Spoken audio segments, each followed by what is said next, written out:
భక్తులారా, సత్సంగంలో భాగంగా ఇప్పుడు మనం సాయి సన్నిధి అనే ఇకిరాల భరద్వాజ గారు రాసిన గ్రంథం నుండి గ్రంథపారాయణం చేసుకుందాం. ఈ గ్రంథపారాయణకి ముందు వరలక్ష్మ గారు ఒక భక్తి గీతాన్ని వినిపిస్తారు.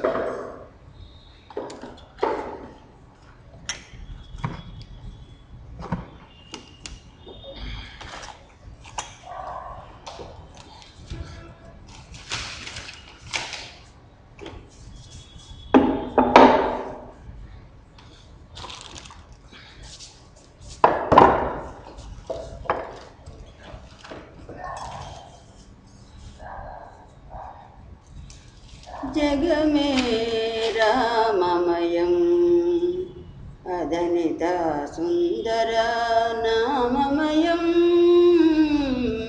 జగమే రామమయం నీలజలది కమనీయ రూపం, నిగమాకర మందిరమణి దీపం, సుందర శారదా వందిత చరణం, భవపాపహరణం భవతాపహరణం, జగమే రామమయం అజనిత సుందర నామమయం,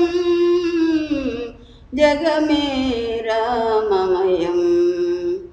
ఆ చిరునవ్వే అమృతపు జల్లు, అఖిల జగములేలు ఆ చేతి విల్లు, అతని నామమునాలరారు కావ్యం, అన్ని యుగాలకు నవ్యతి నవ్యం, జగమే రామమయం అదనిత సుందర నామమయం, జగమే రామమయం. యవని చంద్రికా మృదులకరం అందించెను శబరికి ముక్తి పదం, రామ్ రామ్ రామ్ రామ్. యవని ఏలుబడి ఇంటికొక్క గుడి నుండగా, ఆ రాముడు నా అంతరంగమున నుండగా, ఇహము మరచినే పరమ మరచి ఆ మహర్జ్యోతిలో లీలంకానా, ఆ మహర్జ్యోతిలో ఐక్యం కానా, జగమే రామమయం అదనిత సుందర రామమయం, జగమే రామమయం.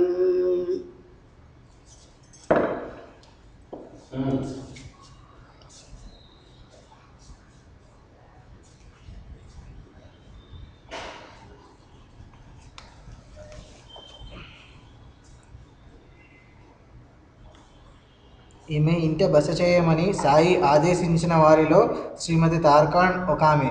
కానీ తాను చెప్పిన పనులన్నీ త్రికరణ శుద్ధిగా చేసేట్లయితేనే ఆమెకు ఆశ్రయమిస్తానన్నది ఆయి. అందులో ఆమె మాట ఎంతో పరుషం. ప్రతి చిన్న పొరపాటుకు ఆమె తీవ్రంగా చివాట్లు పెట్టేది. అందుకు అంగీకరించిన శ్రీమతి తార్కాణ్ కూడా బాబా తనకెంతో కఠోరమైన పరీక్ష పెట్టారని తలచి మొదట బాధపడింది. కానీ రోజులు గడిచిన కొద్దీ నిరంతరం సాయి సేవ, సాయి ధ్యానముల వలన ఆయిలో మేల్కొంటున్న దివ్య దృష్టి, దివ్య శ్రవణము, ఇతరుల భావాలను గ్రహించగలగడము వంటి శక్తులను శ్రీమతి తార్కాణ్ గుర్తించింది. ఎవరి నుండైనా శ్రీమతి తార్కాణ్కు కబురు వస్తే ఆమె ఏ సమాధానము చెప్పదలుచుకుంటుందో అదే ముందుగా ఆయి చెప్పి పంపేసేది. సాయి ఎప్పుడు ఎట్టి విచిత్ర ఆదేశము పంపించినా ముందుగానే ఆయి దానికి తగిన ఏర్పాట్లు చేసేది. ఇవన్నీ చూచాక తనకు ఆధ్యాత్మిక శిక్షణ ఇవ్వడానికే సాయి తనను ఆయి ఇంట ఉంచారని శ్రీమతి తార్కాణ్ గుర్తించింది. రాధాకృష్ణ ఆయిలో బాబా పట్ల తీవ్రమైన శ్రద్ధాభక్తులతో పాటు విశిష్టమైన అధికారము, ఆకర్షణ ఉండేవి. ఆమె ఏదైనా చెబితే కోటీశ్వరుడైన బూటీ దగ్గర నుండి అందరూ తలవంచి ఆ పని చేసేవారు.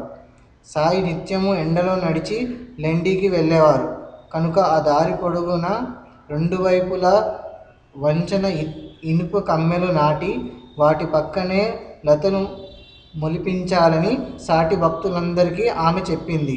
అందరూ నడుము కట్టి శ్రమించి ఆ పని పూర్తి చేశారు. నిత్యము అందరి చేత ఆమె మొక్కలకు నీళ్లు కూడా పోయించేది. కొద్ది కాలానికి అవి బాగా పెరిగి అల్లుకొని లెండికి వెళ్ళే మార్గమంతా ఒకే పందిరిలా అయ్యింది. బాబా వాటి కిందనే నడిచి లెండికి వెళ్ళేవారు.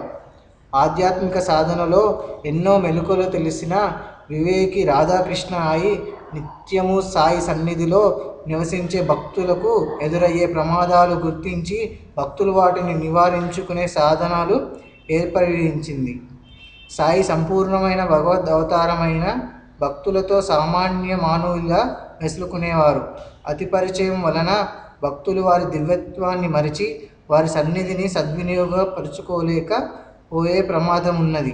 నిజానికి స్థానికులెందరో కాలగతిలో అశ్రద్ధకులై బాబా వద్ద నిత్యము సమకూడే డబ్బుపై ఆశతో ఎంతో హీనంగా ప్రవర్తించేవారు. అట్టిది నివారించుకోవాలంటే భక్తులు నిత్యము సాధ్యమైనంత తరచుగా సాయి ఎంతటి వారో హృదయపూర్వకంగా స్మరించి ఆయనతో ఆ ప్రకారమే నడుచుకోవాలి. అందుకే నిత్యము మహావైభవంగా సాయికి సామూహిక పూజ, 4 ఆరతులు, చావడి ఉత్సవం చేసుకొనడం భక్తులకు సంప్రదాయంగా ఈమె నెలకొల్పింది. అదే షిరిడీలోనూ అన్ని సాయి మందిరాలలోనూ నేటికి కొనసాగుతుంది. ఈమెకు కలిగిన ఈ సత్సంకల్పానికి బాబా కూడా ఆమోదముద్ర వేశారు. అందుకే కృష్ణశాస్త్రి జగేశ్వర్ భీష్మకు ఆయన దివ్యమైన ప్రేరణ ఇచ్చి ఆరతి పాటలు రాయించుకున్నారు. మొదట మేఘని చేత, తర్వాత బాపు సాహెబ్ జోగ్ చేత నిత్యము విధిగా ఆరతులు ఆయన జరింపజేసేవారు. ఎవరు ఆరతికి హాజరు కాకపోయినా ఆయన ప్రత్యేకించి హెచ్చరించేవారు. మందబుద్ధులకు అది ఆత్మ ప్రశంసగా తోచవచ్చు కానీ నిజానికి షిరిడీకి ఎవరెందుకొచ్చారో గుర్తించుకొని వారది సార్థకం చేసుకోవాలని మాత్రమే సాయి భావం. మినాతీయైన ప్రసాద వేదన నుండి రక్షించడానికి బాబా ఊదితో పాటు ఆరతి సాయిబాబా అనే ఆరతి పాట కూడా వ్రాయించి పంపారు. సాయి తమకు తమ పాఠానికి భేదం లేదని ఎన్ని నిదర్శనాలు ఇచ్చినా అది చదివాక కూడా మనకట్టి శ్రద్ధాశక్తులు క్రమంగా సన్నగిల్లే ప్రమాదం ఉన్నది. వీటన్నిటికీ పరిష్కారం రాధాకృష్ణ అయి ఆనాడే మనకందించింది. లౌకిక తలంపులతో భావాలతోనూ మలినమైన మన మనస్సులు ఆరతులను కూడా యాంత్రికంగా చేసే ప్రమాదం ఉన్నది. ఆ సద్గురు మూర్తిని నిత్యము అలంకరించి పూజించడం ఒక్కటే ఉత్తమమైన పరిష్కారమని తెలిసే భక్తుల చేత అలా చేయించింది.